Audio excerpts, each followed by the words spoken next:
彤彤，你站着别动啊！听见了。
喂，喂，钱准备好了吗？准备好了，按你说的，现金。彤彤在哪？马上到。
耍头是吧？干去！三哥，你误会了，彤彤刚才说想吃点甜点，是天天给我溜上鞋子的嘞。彤彤刚才跑出来的时候就没穿鞋。想跑是吧？想跑，想我扎娘都得跑。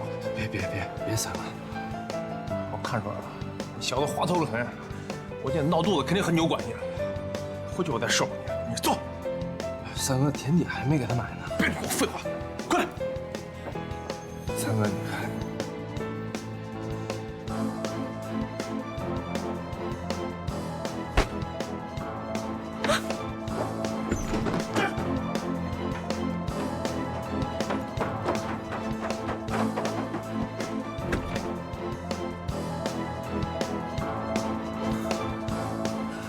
人呢？啊，人呢？别着急，你往那边，往这边看看，快！你跑得快，你还？三哥，我没想跑，孩子过生日想吃点甜点。别你给我废话，回去跟静姐交代吧。再跑，把那二给你弄死！不哭，没事啊。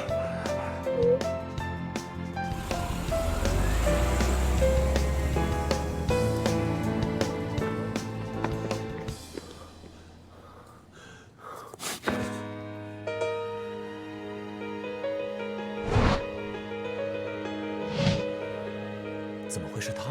王昭，你看见他们了吗？没追上，跑了。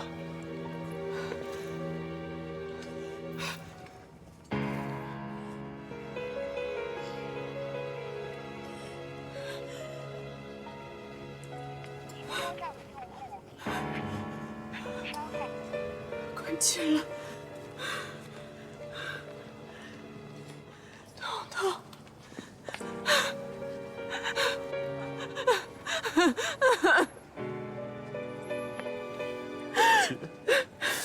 对不起，一定会找到的，一定会找到的，放心啊。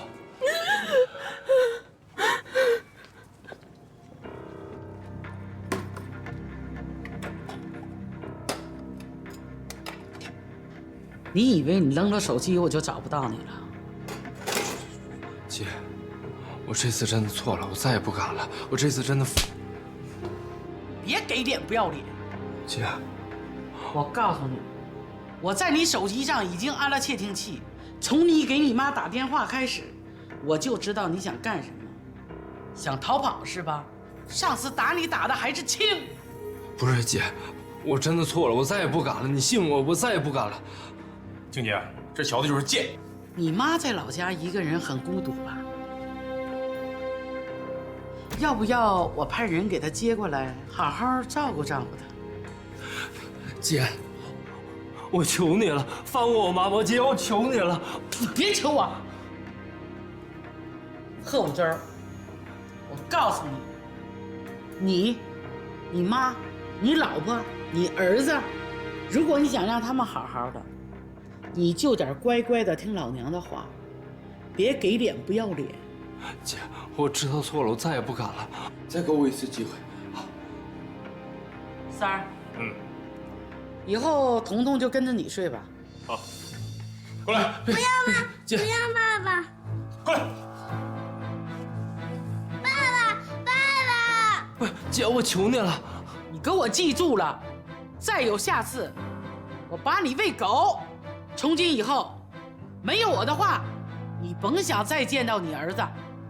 给脸不要脸，滚！滚！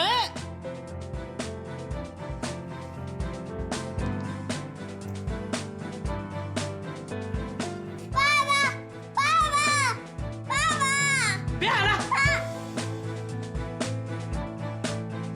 跟我斗，找死呢！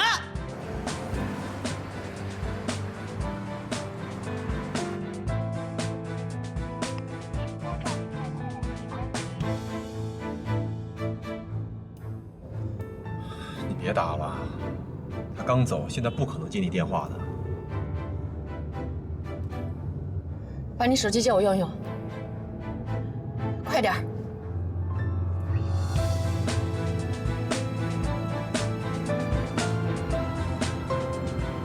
是不是关机了呢？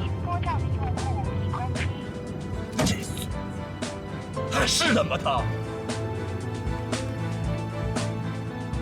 你别打了，打也打不通。我除了打电话，我还能干什么？你告诉我呀！他们肯定是对彤彤不好，彤彤看起来一脸的委屈，他们肯定打彤彤了，他们肯定也不给彤彤饭吃。彤彤比以前瘦了好多。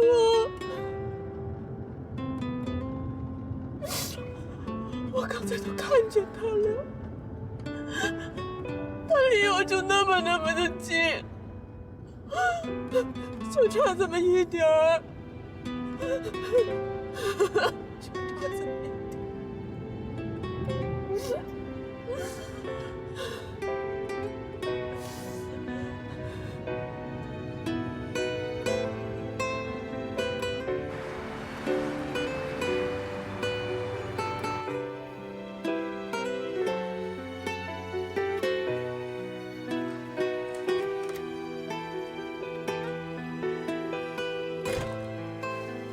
学校阿姨，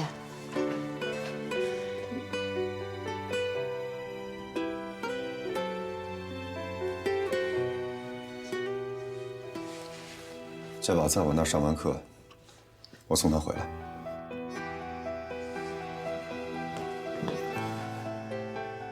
你怎么了？脸色怎么那么难看？出什么事儿了？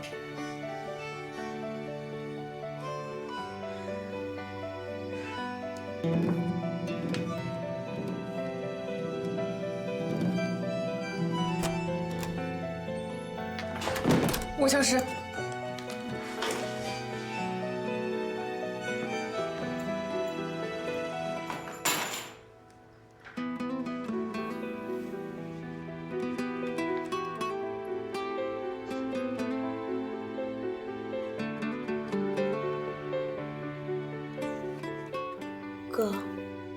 是不是公司搞不定啊？你要是有火，你就冲我发发呗。你这样自己憋着，我看着更慌。六子过2天就出来了，你亲自去接，当面赔个礼，道个歉。知道了。你说你是哪根筋搭错了？就为一个大提琴闹出这么多幺蛾子？我也不是真想学。哎，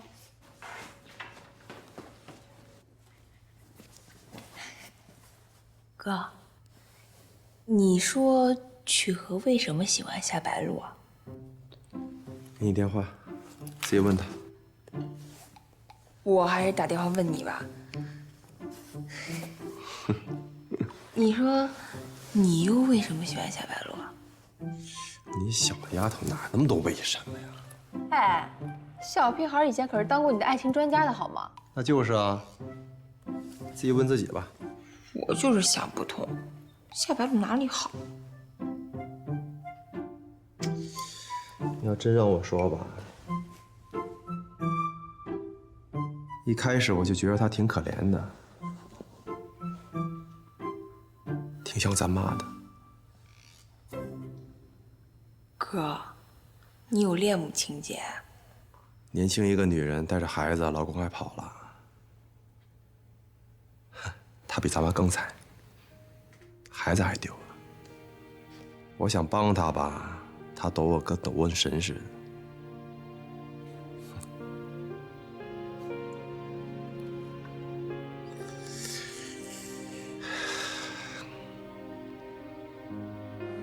原来你回老家是为了彤彤的事儿，我还以为你是因为生我的气。你知道吗？我都怕你这一走就不回来了。其实那天的事真的是个误会，别说了，要怪就怪我自己不够强大吧。如果我内心足够自信，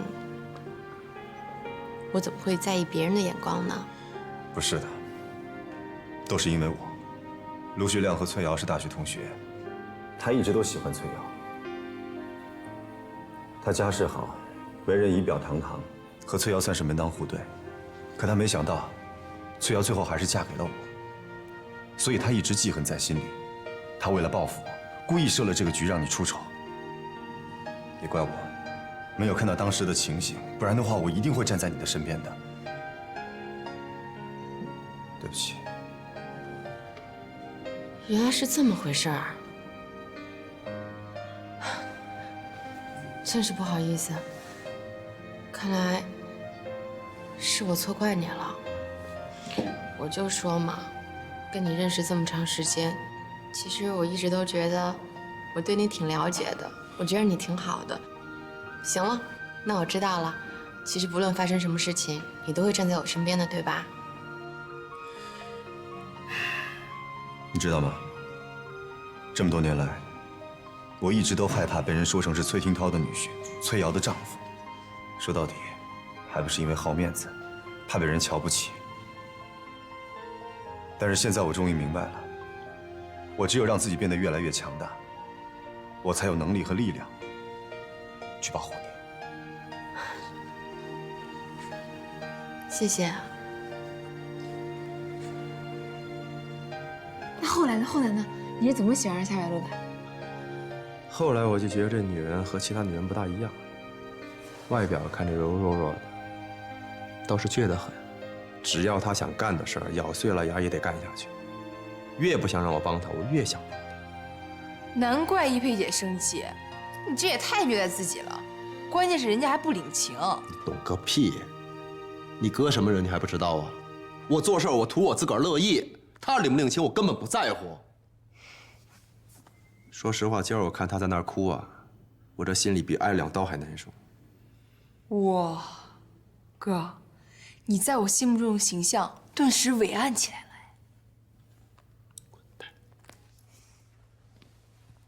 哎，哥，可是你就算你再喜欢夏白露，她现在已经是曲和老婆了。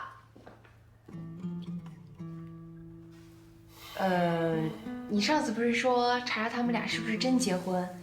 你查了没有啊？你问这干嘛呀？我就随便问问。你干嘛呀？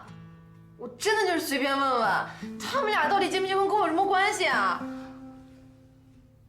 苗儿，哥要真把公司给败光了，1分钱没留给你，会恨我吗？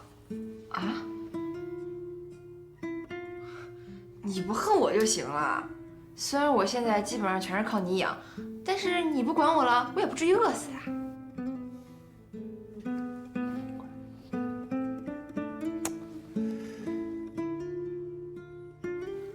不愧是我妹妹。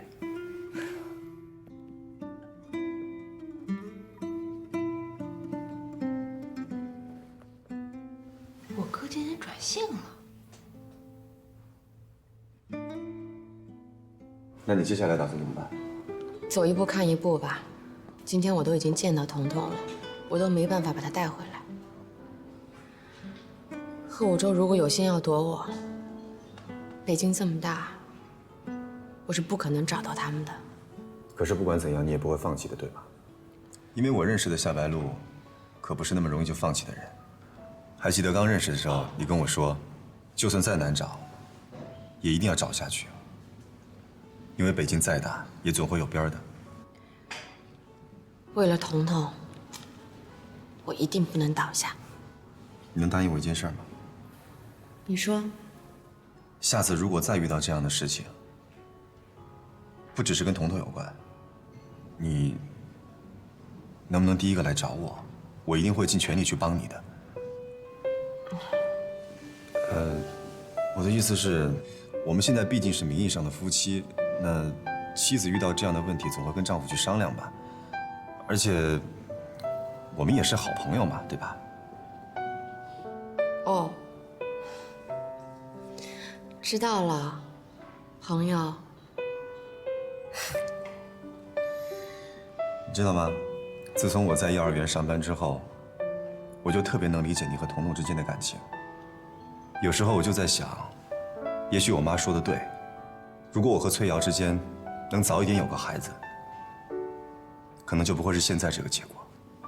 跟崔瑶离婚，你后悔吗？与其说是后悔离婚，不如说是后悔结婚。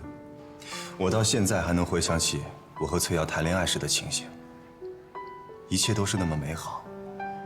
可是结婚之后，我所能想到的，只有失意、失望和失落。可是，你现在的回忆里都还有这么多的美好，那为什么你们彼此之间不能多一点包容，多一点配合，来化解这些婚后的失意、失落呢？其实，如果你们再坚持一下，可能就可以过了这个坎儿了。我也想坚持啊，可我坚持了3年，我以为是个头了，没想到还要我再等3年，我坚持不下去了。而且我们之间的问题太多了，我们现在能想到的，只有离婚。也许只有这样，才是我们最好的解决的方式。再说，我们既然已经做出了选择，就要为自己的选择负责。做人嘛，还是要向前看的，不是吗？对。那我们呢？那我们是不是也应该向前看一看了？因为如果你再不回家，我妈就快变成唐三藏，而我呢，就要变成快被紧箍咒念死的孙猴子了。被紧箍咒念死的孙猴子，什么意思啊？我听不懂。你在说的是笑话吗？你觉得好笑吗？哦，实话实说，好不好笑？我觉得挺好笑的。你知道吗？我在幼儿园跟他们讲这个笑话，他们都不带笑的，太不给我面子了。可能他们也是没听懂吧。有可能吧。走吧，我陪你去拿行李，咱们回家。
我这，我错了，求我不干了。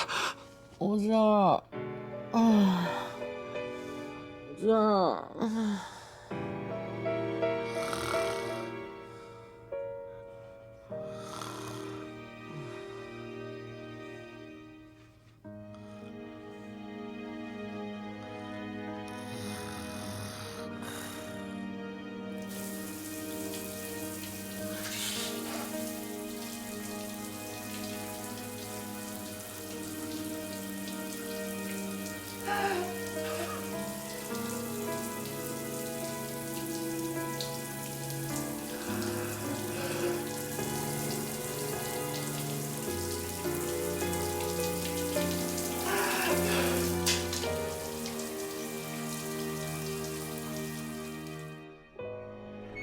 路上可千万注意安全啊！啊，小心点儿。什么东西？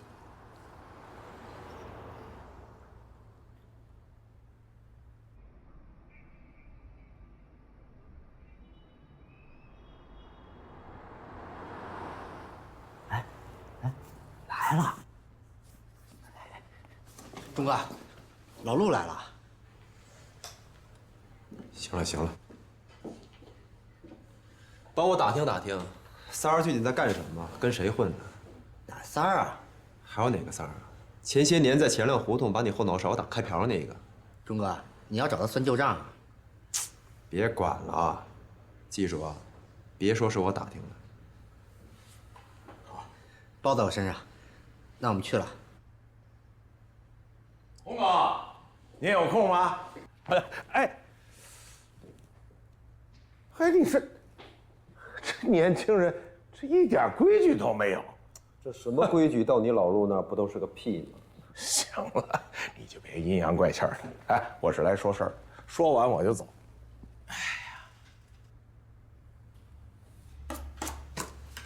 说，前两天我让他们给你送来那单子，就是停车费这个，你看见了吗？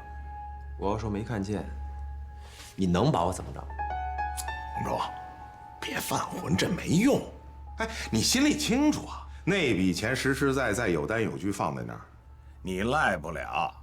这么多年，我没找你要，那是陆叔心疼你。可现在不一样了啊！你说我这业务规模一下扩大那么多，又得雇人，又得买车，我是急需这笔钱。那我要不给呢？是不给还是没有啊？这样吧，看在我跟你爸多年交情的份上，我给你出个主意，你把你们公司的车盘给我，咱这30万一笔勾销。哎，不过你那车价给我得便宜点啊。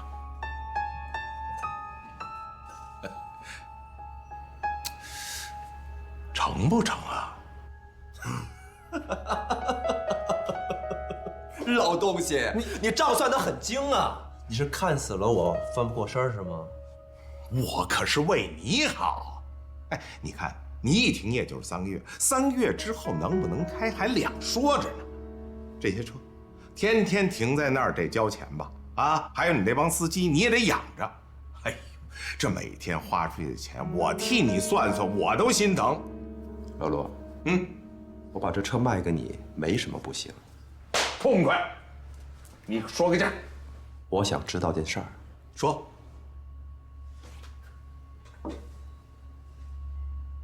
六子车上那几根虎骨，到底是不是你的？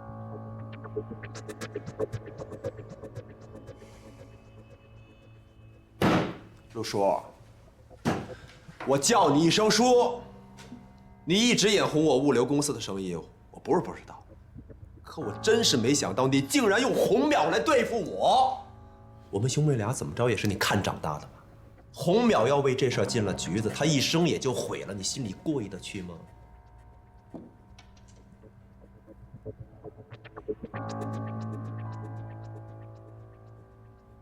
洪忠，咱们打开天窗说亮话吧。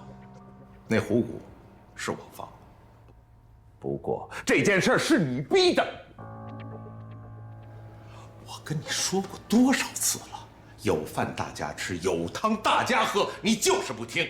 现在市场的活这么多，你根本吃不了，分给你陆叔点怎么了啊？咱们爷俩联手，不比被外人抢走了强？可你就是不干。你是逼着你陆叔出招，哼！那我还是想不明白，洪淼平时见你跟斗鸡似的，怎么就会听你的话帮你带货呢？我怎么问这丫头她都不说。你以为你那么了解你妹妹啊？啊？洪淼胆儿大，心更大。我跟她说就一包衣服，她呢，她都没拆开看看。这算是你陆叔给她上堂课吧？啊，那陆叔，我还得代我妹妹谢谢你是吧？那倒不必。洪忠，今天是该说的不该说的我都说了，事情已经走到这一步，你到底怎么办？这车你卖还是不卖？你就别再想着3个月以后你再开张了。哎，真到那个时候，就这儿这生意，恐怕都归了你陆叔了。如果你还想跟我对着干，我可还有招再把你拽下来。何必呢？趁着现在，你把车卖了还能剩点，干点什么不好啊？是不是？我这可是给你最后一次机会。行，陆叔，谢谢您。我也给您最后一次机会，把你刚才跟我说的话到公安局再说一遍。什么意思？要不就用他说。这。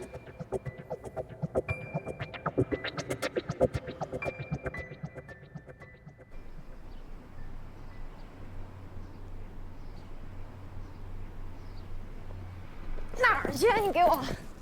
你怎么又来了？送你来。啊？啊什么呀？反正我也觉得他不适合我，你拿去玩吧。我妈不让随便要别人东西。你怎么跟小孩似的屁事这么多呀？让你拿就拿着，反正又不是什么不义之财。你偷来的？你偷来的？你姐我像那种人吗？像吗？哎呀，不要拉倒。给我来个桶。哎，我要。这真是大提钱？当然了。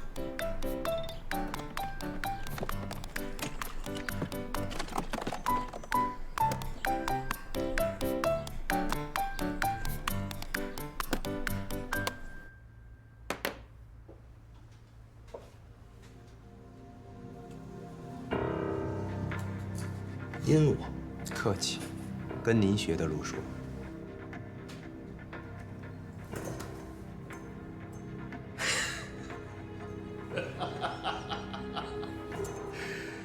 千防万防，防不胜防啊！我这个老家贼到底让你这个小家巧给算了。你以为我输掉了？可我洪忠是谁呀？从这市场开业起那天我就在这儿混，从1辆3轮车到现在1个车队，都是我一手一脚拼出来的。玉山开路，过河搭桥，什么样的坎儿我没见过？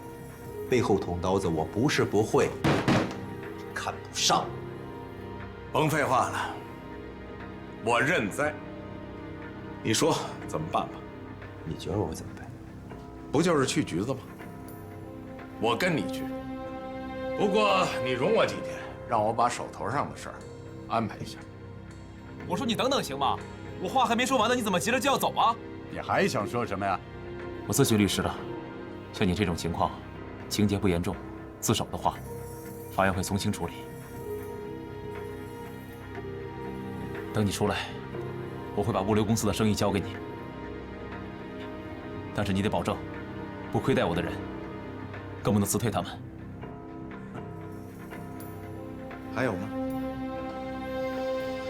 暂时就这些。同不同意你看着办，你应该不吃亏吧？我问你，洪忠，你这是唱的哪出啊？我最近有些事情要处理，没时间照顾公司。况且市场里也没人会做物流生意，给个痛快话都说。好，我答应你。不过洪忠，你也别再玩什么花样，否则我会拉着你一起死的。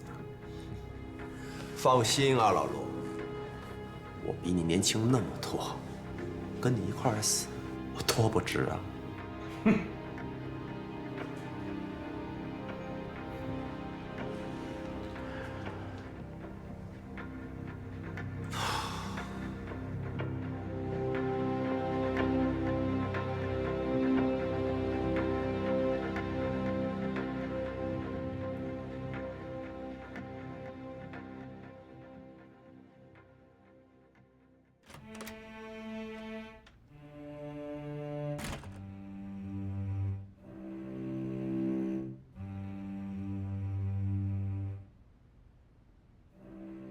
儿子，这哪来的？朋友送的。哪个朋友送的？男的女的？干嘛送你这么贵的东西？你问那么多干什么？曲老师送我钱的时候你就不问？他是你老师，那能一样啊？赶紧的，说实话，这琴哪来的？我都说了朋友送的，早知道你这么烦就不告诉你了，反正你也看不出来。什么态度呀你？你是不是最近认识不三不四的人了呀？没有。嘴硬是吧？那天在那个楼前门口，你跟那个小女孩拉拉扯扯的，她是谁呀？流里流气的，一看就不是正经人。她是我朋友，不许你这么说我朋友。什么朋友？我可跟你说过无数次了啊！上学期间不许谈恋爱。没有。这琴是不是他送的？站住！还真是他送你的。他这一个小姑娘送你这么贵的东西干什么呀？去，给人送回去，告诉他以后不许再来找你，去不去？不去我去。那你告我他住在哪儿？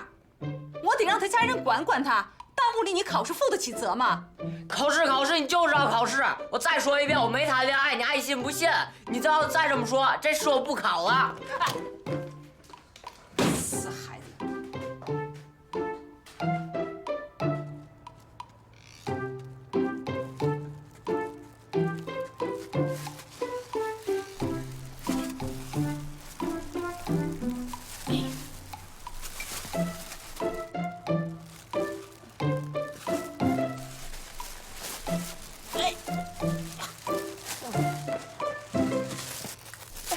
阿姨，哎，你这练什么功呢？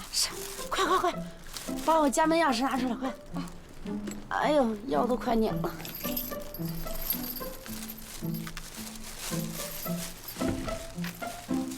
哎呀，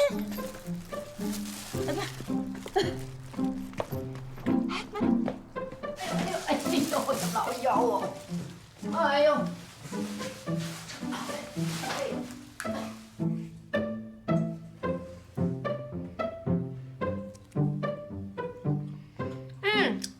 阿姨，你们家酱牛肉真好吃，哪儿买的呀？外面买的能那么好吃吗？那是我自己做的。哇，你也太厉害了！我就说跟外面买的味儿不一样。你说你这个孩子怎么那么逗？谁家的东西你就这么吃上了？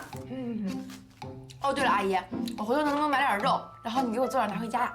回家让你妈给你做去。我妈死得早，你都不知道，我哥做东西啊太难吃了，连狗都不吃。要不是我嘴壮呀，早就饿死了。凉的。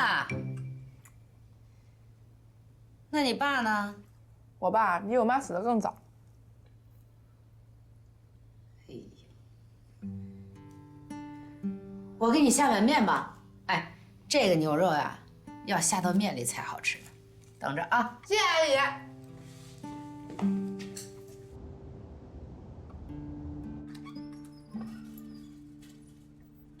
红苗，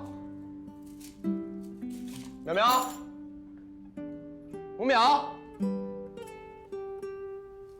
哎，这傻丫头去哪儿了？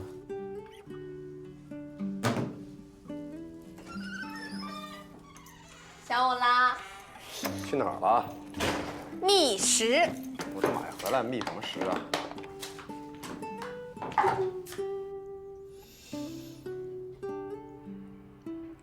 挺好，哪儿弄的？那你就甭管了，你妹妹我人见人爱，花见花开，自然会有人给我做饭吃。看来没有我饿不死你啊。那是自然。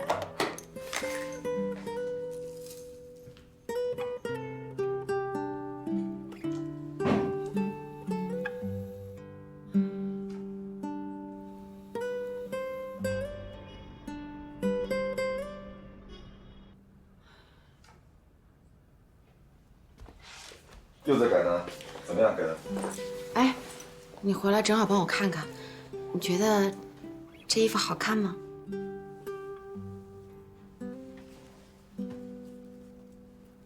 这个是，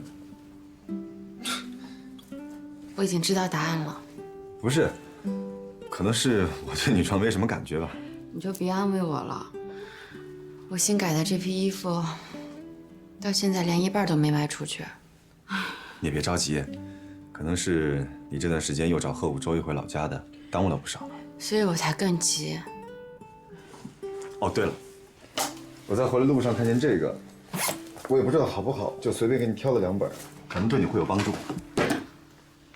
哇，这个杂志很贵的，我每次在书报摊看见，我都不舍得买。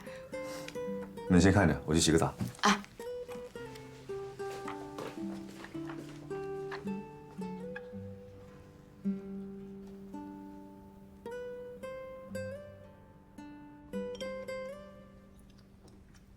哎，你真不给宝宝留点饭啊？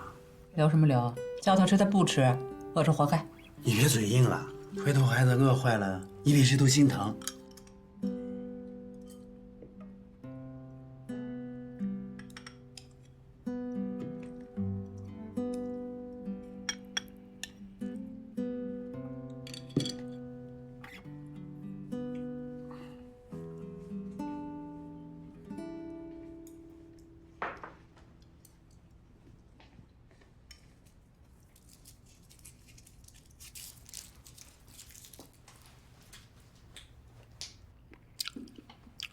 嗨嗨，什么时候添的毛病呀？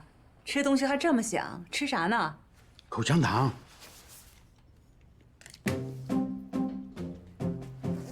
哎，我觉得你最近不对劲。你这老婆是有点不合格啊？你没发现我不抽烟了吗？哦，你把烟戒了？戒了，1个月烟钱600多，戒了好，省钱又对身体好。你是心疼家宝，想给他省钱吧？我也心疼你呀。你说你什么时候伺候过人呀？啊？这么苦着自己干什么呀？那死孩子又不领情。好了好了，家宝还小呢，啊，快吃饭去吧，我上班去了啊。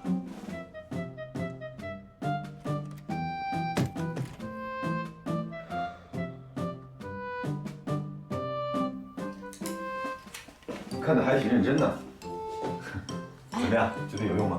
你还记得那个刘一德吗？没想到他真的这么厉害。你看，这是他专访。嗯，他以前是个纺纱工啊。嗯，哎，纺纱工还有男的？我也今天才听说，这上面写的说他原来工厂倒闭了，他就没活干，后来去缝纫店当小工，结果就一步一步变成了今天的时尚教父。哇塞，这人简直太传奇。